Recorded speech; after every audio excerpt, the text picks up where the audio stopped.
அப்ப அவன் சொல்றான், உனக்கு அவசியம் இல்லப்பா, நீ என்ன வேணா செஞ்சுக்க, எங்க ஆண்டவர் என்னை காப்பாற்றுவான்றான். உடனே அவன் சொல்றான், நாங்கள் ஆராதிக்கிற எங்கள் தேவன் எங்களை தப்புவிக்க வல்லவரா இருக்கிறாரு.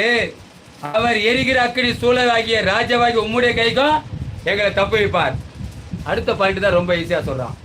ஒருவேளை இது ஒருவேளை அவர் எங்களை காப்பாத்தலனா கூட அவர் நாங்கள் விட மாட்டோம்.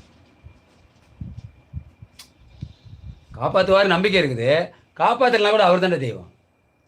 உடனே சொல்கிறான், இவ்வளோ திமிரு இருக்குது, ஏற்கனவே 100 டிகிரி நெருப்பு இருக்குது, 150 டிகிரியை மாத்துறா. மாற்று மாற்று. இப்போ இவனுக்கு சாதாரண ஆள் மாதிரி தெரியல, இராணுவத்திலேருந்து அதிகாரிகளை வர வைங்க, வர வச்சு இவங்களை கட்டி தூக்குங்க. இப்போ இது மாதிரி ஒரு ட்ரம், பெரிய குண்டம், அக்கினி குண்டம்.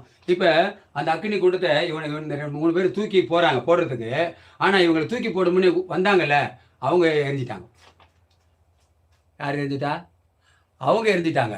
ஏன்னா அவன் வச்ச அக்கினி அவனில்